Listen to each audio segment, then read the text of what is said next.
मुझे लगा हो ना हो ये दिन वाली घटना का ही असर हो रहा है।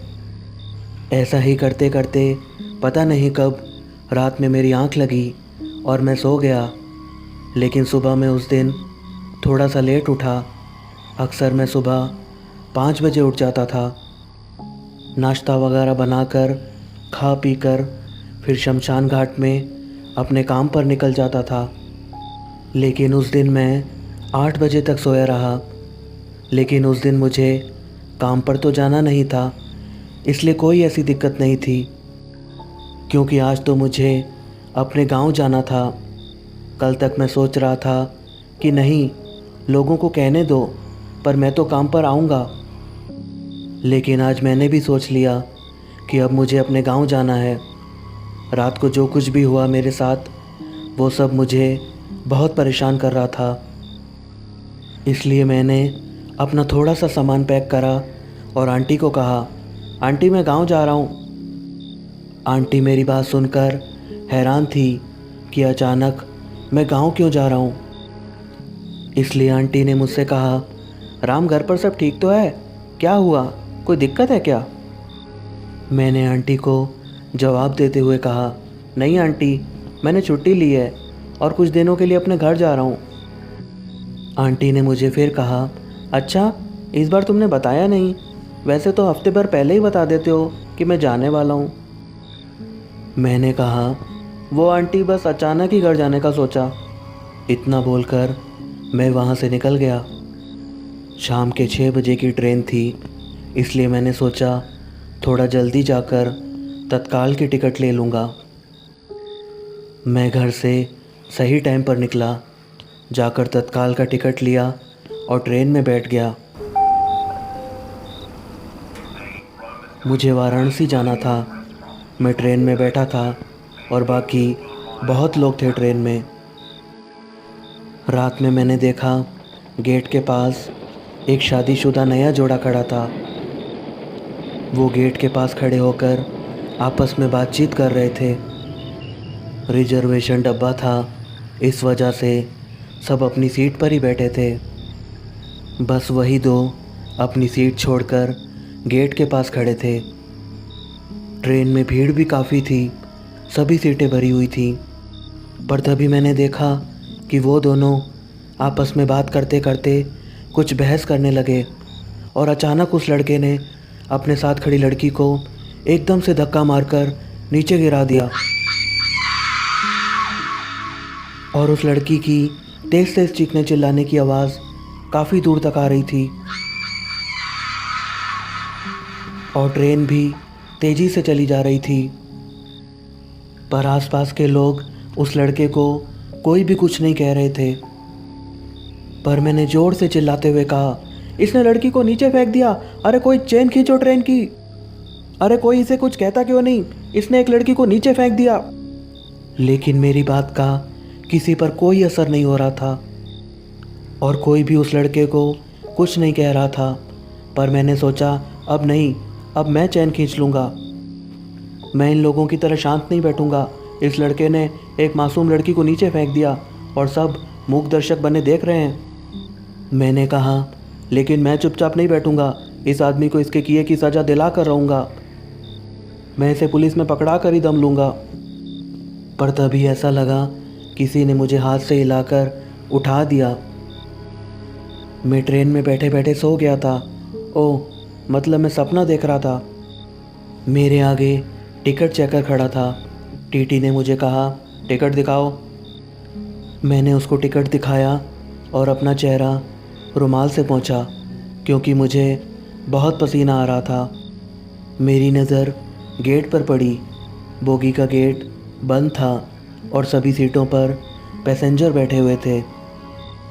ऐसा लग रहा था बोगी में कोई भी सीट खाली नहीं है और मुझे वो शादीशुदा जोड़ा भी कहीं नहीं दिखा।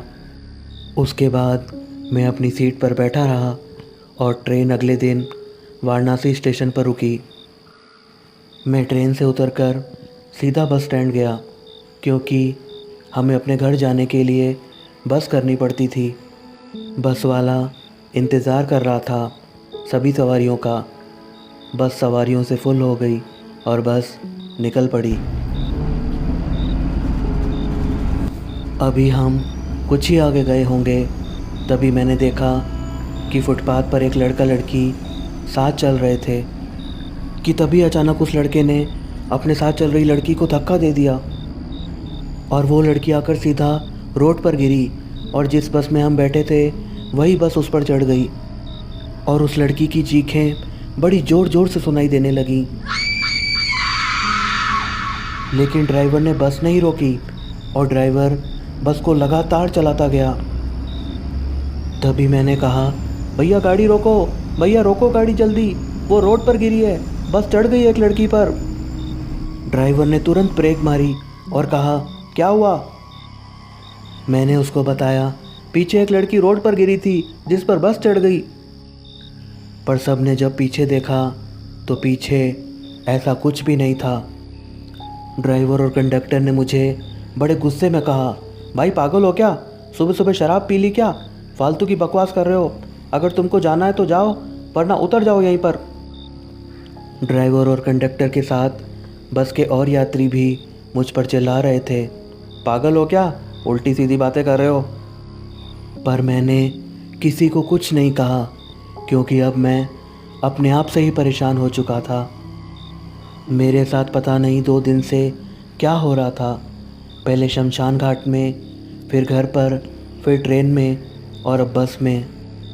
कहीं पर बैठते ही ऐसा दिखना। मैं अपने आप से ही लगातार सवाल कर रहा था कि आखिर ये हो क्या रहा है। तभी जहाँ मुझे उतरना था बस उस जगह रुकी और कंडक्टर ने मुझे कहा, भैया उतर जाओ। पर मुझे कंडक्टर की बात सुनाई नहीं दी, शायद मैं नींद में था। इसलिए कंडक्टर ने मुझे हाथों से हिलाया और कहा, ओ भैया आपका स्टॉप आ गया। इस बार मैंने कंडक्टर की बात सुन ली और कहा, हाँ अच्छा। उसके बाद मैंने अपना सामान उठाया और बस से उतर गया। पास में ही हमारा गांव था, इसलिए मैं पैदल ही निकल गया। मैं पैदल चलते चलते बस वही सब बातें सोच रहा था जो सब घटनाएं मेरे साथ 2-3 दिन से घट रही थी। यही सब सोचते हुए मैं अपने घर पहुंच गया। घर में मेरे पिताजी, मेरी माता, मेरी पत्नी, मेरे बच्चे सब मेरा बाहर ही इंतज़ार कर रहे थे। मैंने सबको देखा और अपने पिताजी के पास जाकर उनसे लिपट कर रोने लगा। मैं बड़ी तेज़ तेज़ हिचकियाँ लेकर रो रहा था। तब मेरे पिताजी समेत घर के सभी लोगों ने मुझे संभाला और मुझसे पूछा, क्या हुआ?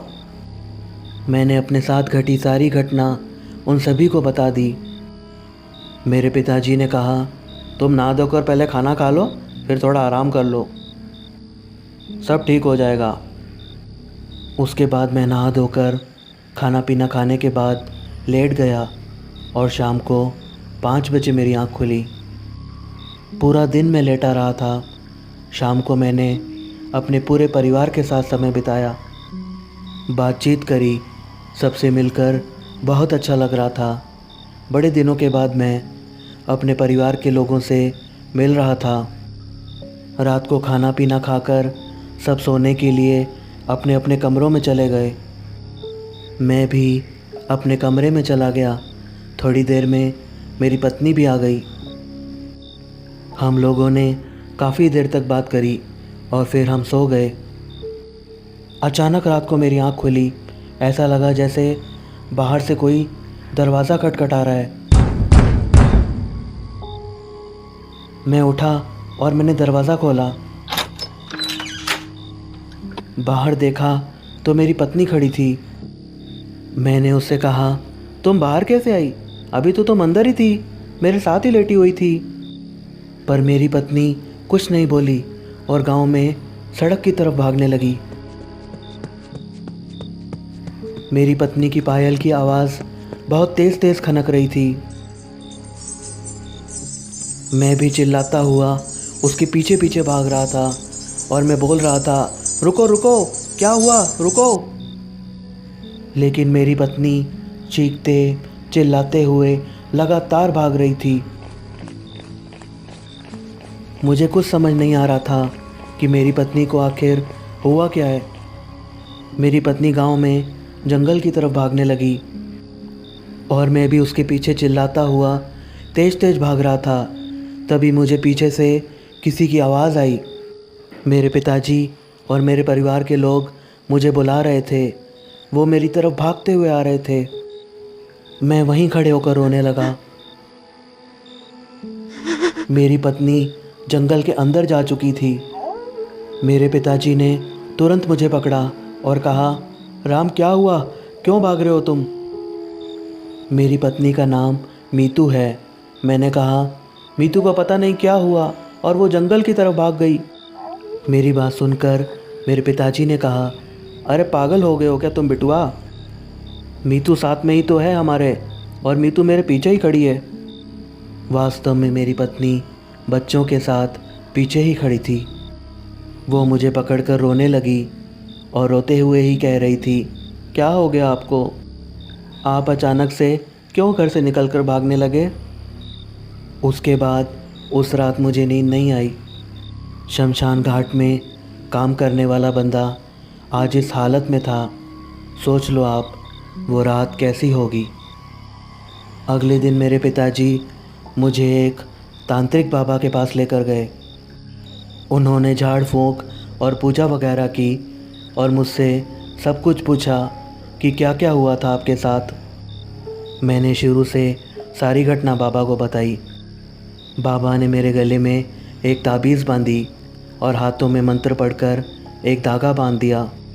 बाबा ने बताया, उस लड़की की आत्मा तुम्हें कुछ बताना चाहती है। शायद उसके साथ कुछ बुरा हुआ होगा, इसलिए वो तुम्हें बताना चाह रही है। बाबा की बात सुनकर मैंने कहा, बाबा मैं 32 साल से शमशान घाट में चिता जला रहा हूँ, पर आज तक तो मेरे साथ ऐसा कभी नहीं हुआ। और मैं तो उस महिला को जानता भी नहीं था और ना ही मैंने उसे कभी देखा था। बस मैंने शमशान घाट में उसकी लाश देखी, वो भी जलाते टाइम। तो फिर ऐसा क्यों? तांत्रिक बाबा ने फिर मुझे बताया, आत्मा किसी एक को ढूंढ लेती है जो उसकी मदद कर सके। वो तुम्हारे जरिए अपनी मदद करवाना चाहती होगी। शायद उसके साथ कुछ गलत हुआ होगा, इसलिए तुम्हारे जरिए अपने कातिलों का पता बताना चाह रही होगी। मेरे पिताजी ने बाबा से कहा, बाबा अब आप ऐसा करो कि वो दोबारा कभी ना राम को दिखाई दे और ना ही उसे परेशान करे। फिर बाबा ने कहा, ज़्यादा मत सोचो, अब ऐसा कुछ नहीं होगा। बस तुम गले में ये ताबीज़ पहन कर रखना और हाथ में धागा बांधे रहना, सब ठीक होगा। उस दिन से मुझे ऐसा कुछ भी एहसास नहीं हुआ और मैं लगभग 2 महीने तक अपने परिवार के साथ रहा। इसके बाद मैं वापस आकर फिर से शमशान घाट में काम करने लगा। अब मैं हर रोज़ 10 से 12 चिताएं जलाता हूँ। तो ये थी आज की स्टोरी। फैसला आप खुद कीजिएगा कि वो कौन होगा।